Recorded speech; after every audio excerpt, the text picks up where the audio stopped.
మీరు దేవుణ్ణి చూశారా అనే మకుటంతోనే ఇక్కడ ఒక వ్యాసం ఉంది. అది విందాం. మీరు దేవుణ్ణి చూశారా? ప్రశ్నించటానికి స్వేచ్ఛనిచ్చిన మతం ప్రవాహశీలత కలిగి ఉంటుంది. అది.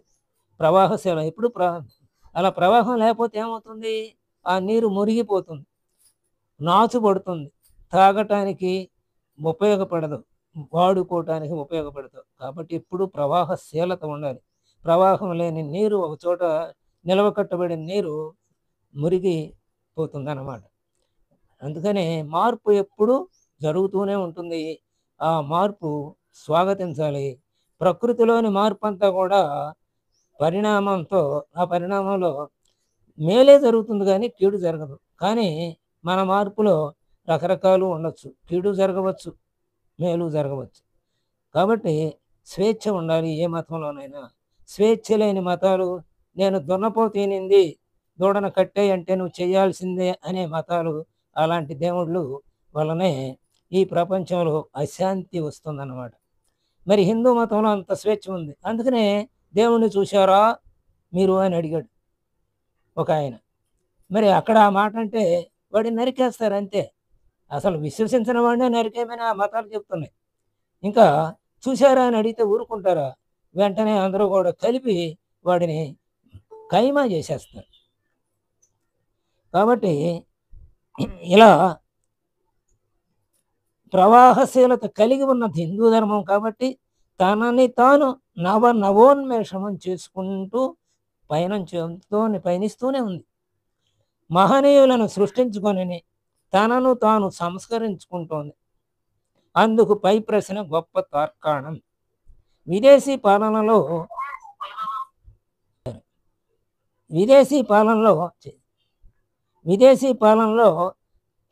తమవైన అన్ని వ్యవస్థలను ధ్వంసం చేసుకున్న హిందూ సమాజానికి, అంటే తమవైన అన్ని వ్యవస్థలని ధ్వంసం చేసుకున్న హిందూ సమాజం అంటే హిందూ సమాజం అలా పాడైపోయిందన్నమాట.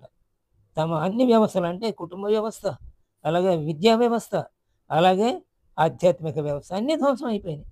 ఇంకా ఏమేమి ఉన్నాయో అన్నీ కూడా. అంటే తమ వేలుతో తమ కన్ను పొడుచుకున్నారు. ఎదటి వాళ్ళు మన వేలుని తీసుకెళ్ళి మన కంటి దగ్గర పెట్టుకుంటే వాడిని వద్దు అనకుండా, సరే నాయన మంచి పనే చేస్తున్నామని చెప్పి మన వేలుతో మన కన్నుని కాస్త మన కన్ను దగ్గరికి మన వేలుని తీసుకెళ్తే మనం పొడిచేసుకున్నాం. అలా మన వ్యవస్థలన్నిటినీ ధ్వంసం చేసుకున్నాం విదేశీ పాలనలో. అలాంటి హిందూ సమాజానికి ఒక కుదుపు ఇచ్చిన వ్యక్తి వేసిన ప్రశ్న అన్నమాట ఇది. బానిస దేశంలో ద్వితీయ శ్రేణి పౌరులుగా ఆత్మగౌరవం విడిచిపెట్టిన సమాజానికి గళము అయ్యారు ఆయన. ఆయన గళం అలా వచ్చిందండి. ఆత్మగౌరవాన్ని విడిచిపెట్టిన సమాజానికి గళమయ్యింది అయింది ఆయన ప్రశ్న. అంతర్జాతీయ వేదిక మీద అసలు భారతదేశం ఏదో, అసలు హిందుత్వం అంటే ఏమిటో ఎలుగెత్తి చాటారు ఆయన. స్వామి వివేకానందుడు. ప్రపంచం దిమ్మెరపోయింది. చరిత్ర మలుపు తీసుకుంది ఆయన ప్రశ్నకి, ఆయన చెప్పినటువంటి ఉపన్యాసానికి చికాగోలో. బ్రహ్మ సమాజ ప్రముఖుడు విశ్వకవి రవీంద్రనాథ ఠాగూర్ తండ్రి గారు దేవేంద్రనాథ్ ఠాగూర్ గారిని ఈ నరేంద్రనాథుడు అంటే ఈ వివేకానందుడే ఈ ప్రశ్న అడిగాడు యువకుడుగా ఉన్నప్పుడు. మొట్టమొదటిసారి ఈ యువకుడు తన జీవితంలో మొదటి ప్రశ్న అడిగాడు అన్నమాట. మీరు దేవుణ్ణి చూశారా అని రవీంద్రనాథ్ ఠాగూర్ తండ్రిని దేవేంద్రనాథ్ ఠాగూర్ని అడిగాడు. ఆయన కూడా గొప్పవాడే, కానీ దేవేంద్రనాథ్ ఠాగూరు ఆ ప్రశ్నను మరీ లోతుగా స్వీకరించలేదు ఆయన. కానీ మంచి మాట మాత్రం చెప్పాడు ఆయనకి. ఇదిగో అబ్బాయి, నీకు యోగులకు ఉండే కళ్ళు ఉన్నాయి, ధ్యానం చేయి అని చెప్పాడు. అంత చక్కని సలహా ఇచ్చాడు వివేకానందుడికి. ఆ తరువాతే దక్షిణేశ్వరం వెళ్ళి అక్కడ భవతారిణి అంటే కాళీమాత గుడిలో పూజారి గదాధరుడిని ఇదే ప్రశ్న వేశాడు నరేంద్రనాథ్. అంటే వివేకానంద అని పేరు వచ్చే ముందు ఆయనకి నరేంద్రనాథుడు అసలు పేరు. మీరు దేవుణ్ణి చూశారా అని అడిగాడు ఆ గదాధరుడిని. ఈ గదాధరుడే రామకృష్ణ పరమహంస అన్నమాట. బహుశా గదాధరుడు నిస్సంకోచంగా తత్తరబాటు లేకుండా ఇచ్చిన జవాబు నరేంద్రుడిలో జ్ఞాన నేత్రాన్ని తెరిపించి ఉండాలి. అవును అయ్యా, నేను దేవుడిని చూశాను. ఇక్కడ నా ఎదురుగా ఉన్న నిన్ను ఎలా చూస్తున్నానో అంతకంటే సుస్పష్టంగా నేను దేవుణ్ణి చూస్తున్నాను అన్నాడు గదాధరుడు. దేవుణ్ణి చూడటం సాధ్యమే. ఎవరైనా ఆయనతో సంభాషించవచ్చు కూడా. కానీ దేవుడంటే ఎవరికి పట్టిందయ్యా? ఈ ప్రజానీకం వారి భార్యల కోసం, పిల్లల కోసం, డబ్బు కోసం, ఆస్తుల కోసం కన్నీరు మున్నీరు అవుతారు. కానీ ఆ దేవుడిని చూడాలన్న ఆర్తితో ఏడ్చేవాడు ఎక్కడున్నాడు? దేవుడి మీద ఆర్తితో ఎవరైతే దుఃఖించగలరో వారు తప్పనిసరిగా ఆయనను చూడగలుగుతారు. ఈ మాటలలో ఆనాటి భారతదేశ నైతిక పతనం, ఆధ్యాత్మిక చ్యుతి ఆవరించిన ఆత్మన్యూనత మీద తీవ్ర నిరసన 1000 గొంతులతో వినిపిస్తాయి. ఆనాటి పరిస్థితి అదన్నమాట. గదాధరుడు తర్వాత రామకృష్ణ పరహంసగా అవతరించాడు. నరేంద్రనాథ్ దేశం నిద్ర వదిలించిన హిందూ సన్యాసిగా ఖ్యాతిగాంచాడు. ఈ కలయికకి తరువాత మారిపోయిన చరిత్రకి కేంద్ర బిందువు దక్షిణేశ్వర కాళీమాత ఆలయం. దేశంలో పునరుజ్జీవనోద్యమం ఆకృతి దాలుస్తున్న శుభగడియలలోనే దక్షిణేశ్వర ఆలయంలో జేగంట మోగింది. అప్పటికి భారతదేశానికి కలకత్తాయే రాజధాని. దాని పరిస్థితి వాళ్ళు చూస్తే ఎంతో దిగాలేస్తుంది. ఆ రోజుల్లో కలకత్తా ఆర్థిక రాజధాని, సాంస్కృతిక రాజధాని. ఎంతోమంది మహానుభావులు అక్కడి నుంచే పుట్టుకొచ్చారు. వాళ్ళంతా వందే మాతరం నినాదం ఇవన్నీ వచ్చినాయి అక్కడి నుంచే. అయినా అది ఇవాళ దేశభక్తి రహితమైనటువంటి రాష్ట్రంగా అలాంటి ముఖ్యమంత్రి అక్కడ పరిపాలిస్తూ ఉంది. అది ఇవాళటి అక్కడి స్థితి. అతి పెద్ద నగరమైనటువంటి లండన్ తర్వాత పెద్ద నగరం కలకత్తా రోజుల్లో. ప్రథమ స్వాతంత్ర సమరానికి భేరీ మోగించిన బారక్పూర్ కూడా హుగ్లీ నది ఒడ్డునే ఉంది.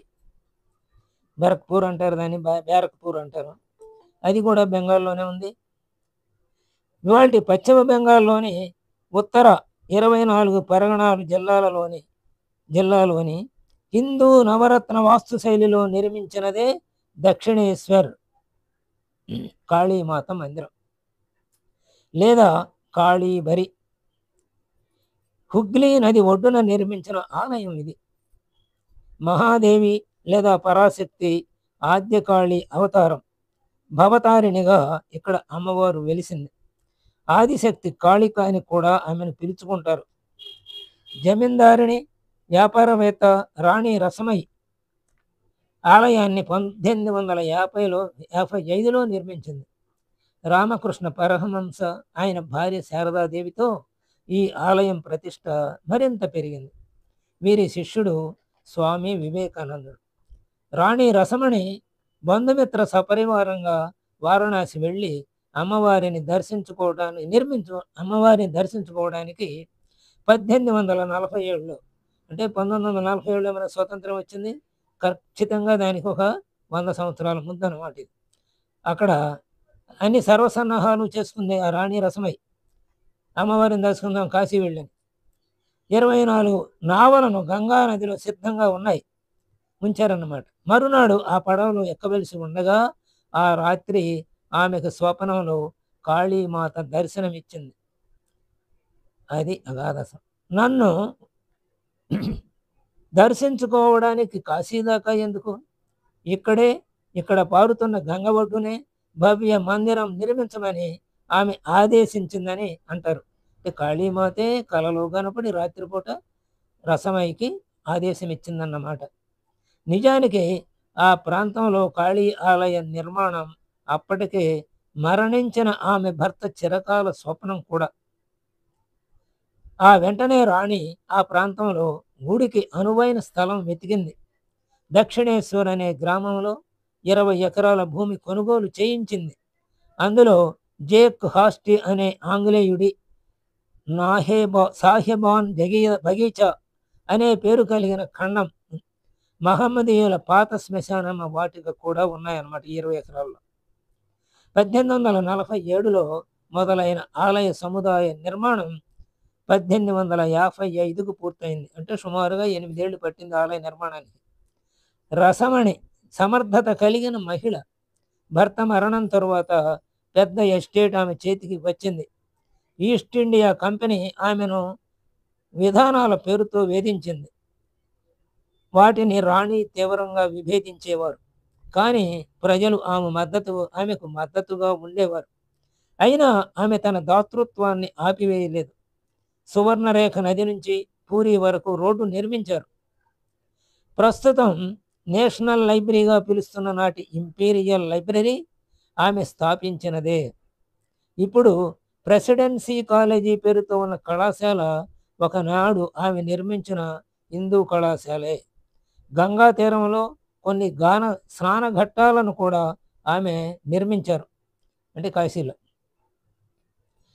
ఇక్కడ మరి హుగిలీలో అక్కడ కూడా నిర్మించి ఉంటారు.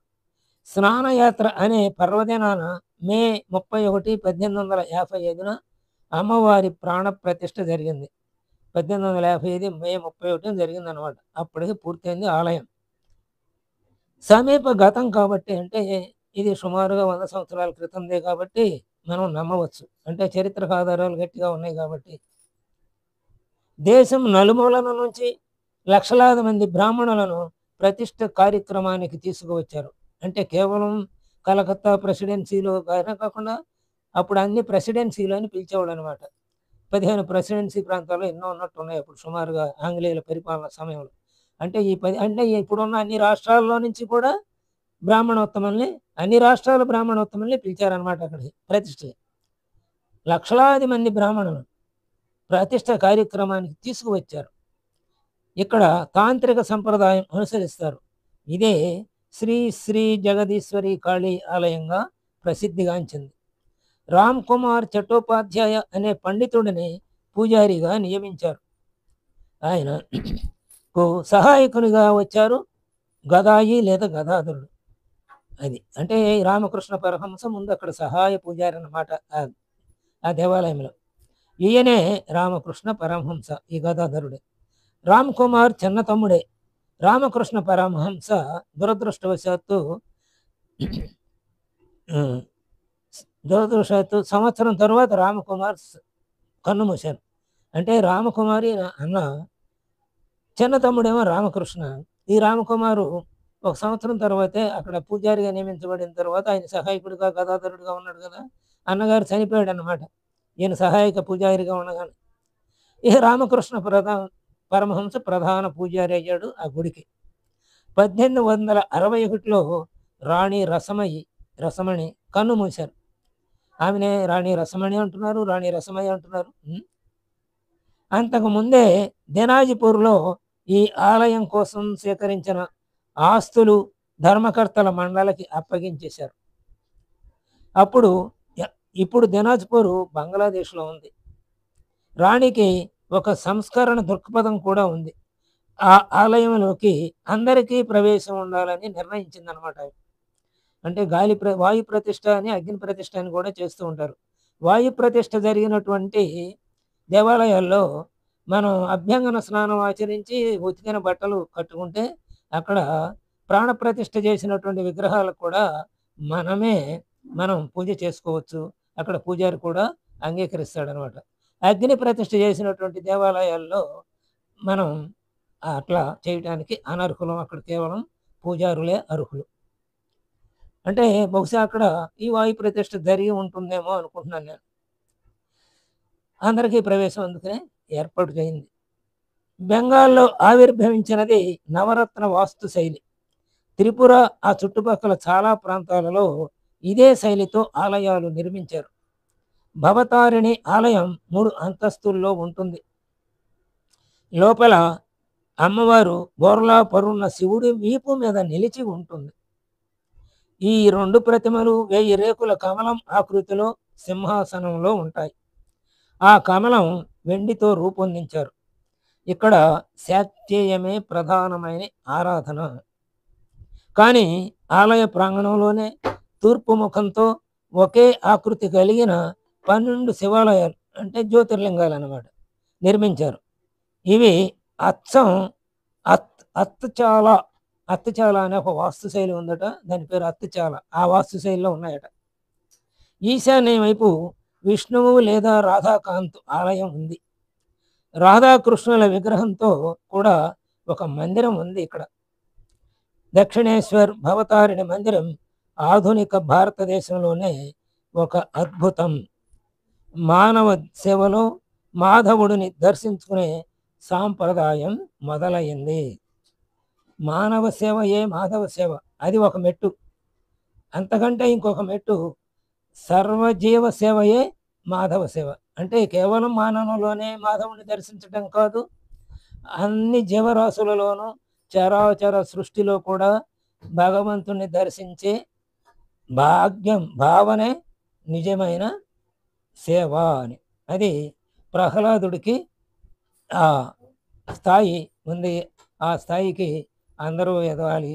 ముందు మానవ సేవను మొదలెట్టాలి, ఆ తర్వాత మా సర్వ జీవ సేవ, జీవ కారుణ్యం ఉట్టిపడాలన్నమాట మనిషిలో, భక్తుడికి అలా తయారవ్వాలి అని.